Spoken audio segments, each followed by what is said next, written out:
Alors, je peux faire un clap même s'il y a une voiture qui passe.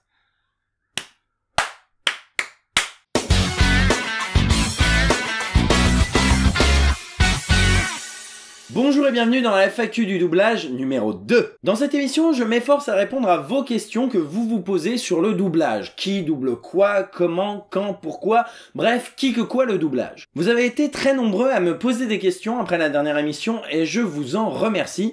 Attardons-nous sur quelques-unes d'entre elles. Ekafil, ou Ekafiche, je sais pas, je m'en fous, nous demande: est-ce que les comédiens passent toujours par des castings ou est-ce qu'ils sont appelés directement? Eh bien mon cher Ekafil, dans le doublage, ces deux propositions n'en forment en fait qu'une seule. Explication. Par casting, dans le milieu du doublage, on entend un choix dans une sélection de comédiens. Mais ne va surtout pas t'imaginer un grand casting à la Nouvelle Star, une info sur la newsletter cinéaste ou même une annonce dans un magazine spécialisé. Rien de tout ça. Par casting, on entend une sélection de 4 ou 5 comédiens, parfois plus, parfois moins, qui sont appelés directement par le directeur artistique. C'est le directeur artistique qui pense au comédien ou à qui on conseille un comédien, qui va l'appeler en disant « Hey, j'ai pensé à toi pour tel rôle ou tel acteur, etc. » et qui va lui faire doubler, à lui et aux 4 autres, une scène choisie. Et à partir de cette scène choisie, il va sélectionner le comédien qui lui a le plus tapé dans l'œil. Généralement, la scène choisie, c'est la bande-annonce. C'est pour ça que des fois, le comédien change entre la bande-annonce et le film définitif. Alors bien sûr, dans certains cas, on se passe de faire un casting. Si un film avec Bruce Willis sort, on va pas forcément demander à Patrick Poivet de passer un casting. Les gens commencent à le connaître. Ça peut également être le client qui impose un comédien, par exemple une star de la télé. Et puis il arrive aussi parfois que pour un acteur qui a pourtant déjà une voix attitrée, on refasse passer un casting, selon la situation, selon le personnage aussi. Est-ce qu'il y a des stars connues du grand public qui ont commencé dans le doublage? Oui, et plus que tu ne le penses. On peut en distinguer deux types, ceux qui assument totalement et ceux qui essayent de le faire oublier. Du côté de ceux qui assument, on peut citer par exemple Marion Gamme, qui est aujourd'hui connue pour son rôle dans Plus belle la vie, mais surtout dans Scène de ménage où elle joue Huguette aux côtés de Raymond, qui est lui joué par Gérard Hernandez, qui est aussi un ancien du doublage.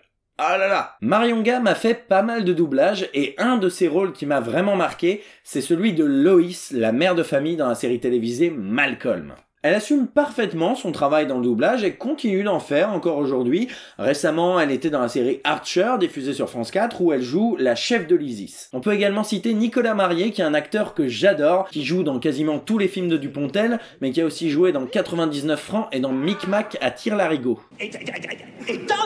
Il a fait beaucoup de doublages, notamment dans les séries télévisées. C'était lui Jarod dans la série Le Caméléon, et c'était aussi lui Rupert dans la série Buffy contre les vampires. Je trouve cet acteur vachement cool, surtout que lui aussi continue à faire du doublage assez régulièrement. Il y a à peine quelques années, il officiait dans la série animée Mad, diffusée sur France 4 et dont tout le monde se branle, mais vraiment tout le monde. Encore cette année, il a doublé Steve Carell dans le film Foxcatcher. Je dis Buffy, mais je dis Foxcatcher. J'ai envie également de citer le comédien Lucien Jean-Baptiste, que vous commencez peut-être à connaître. Il a fait plusieurs têtes d'affiche ces derniers temps, entre Turf, Je fais le mort, qu'est-ce qu'il y avait d'autre, Fonzie. Il a aussi réalisé quelques films, dont La Première Étoile, qui était nominée au César du meilleur premier film, putain de merde. Eh bien, c'est une de nos régulières voix de Black dans le doublage. Il a doublé Will Smith dans Independence Day et Wild Wild West, c'est la voix régulière de Chris Rock, de Martin Lawrence, de Don Cheadle, du Dr. Foreman, et aussi de Ice Cube, notamment dans 2 de mes films préférés de l'univers.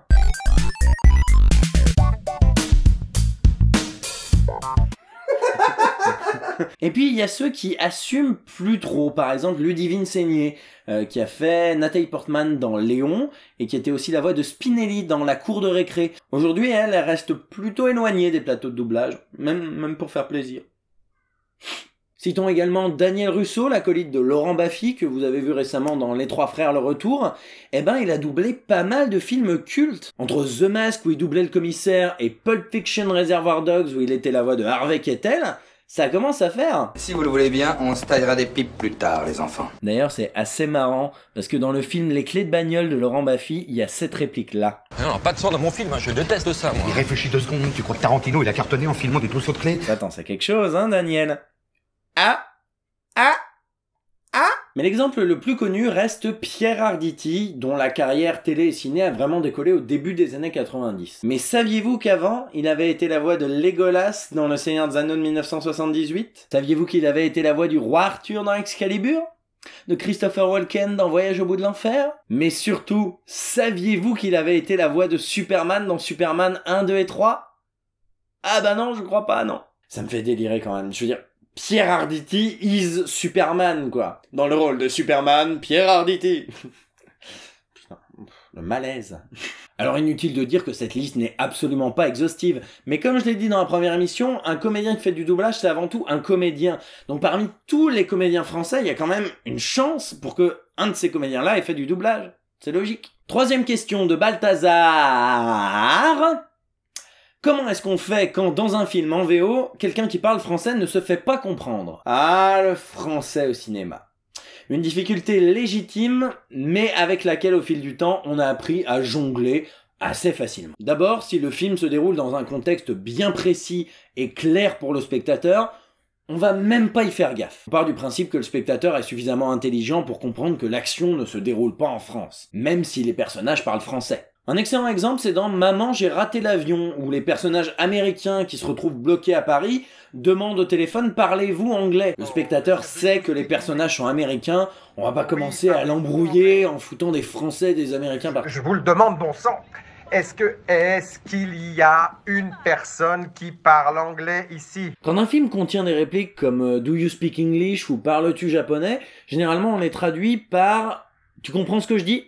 Ou alors, par un peu plus maladroit, tu parles notre langue? C'est une petite astuce qui permet d'éviter de dire « Parles-tu français ?» alors que l'action se déroule aux États-Unis ou au Japon. Si on évoque la culture ou la langue française et que ça ne nuit pas à la cohérence du scénario, on peut simplement changer la nationalité. C'est le cas dans Django Unchained par exemple, où le personnage de Leonardo DiCaprio qui est fan de France devient fan d'Espagne. Ça ne nuit pas à la compréhension du film, ça ne gâche pas de gag, ça ne mange pas de pain, aucun problème. Et puis si c'est juste un petit gag pour se moquer des Français, généralement on se gêne pas pour mettre une autre nationalité. Généralement les Allemands. Je sais pas pourquoi. Ça fait fureur dans le doublage. Tais-toi.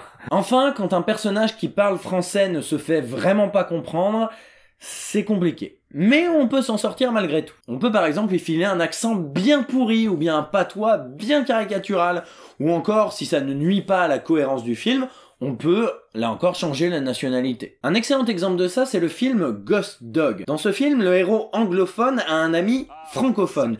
Ils ne se comprennent absolument pas l'un l'autre, et du coup ça rend leur amitié très touchante. Le chocolat reste le meilleur en réalité. What language is he talking in? French. He only speaks French. Do you understand French? No, just English. I never understand a word he says. And that's your best friend? Yeah. Comment ont-ils retranscrit ça en VF ? Eh bien, le personnage francophone parle le Yoruba, une langue d'Afrique, ce qui fonctionne très bien dans la mesure où le personnage est noir. Alors par contre, c'est synchronisé avec les pieds, on peut pas tout avoir.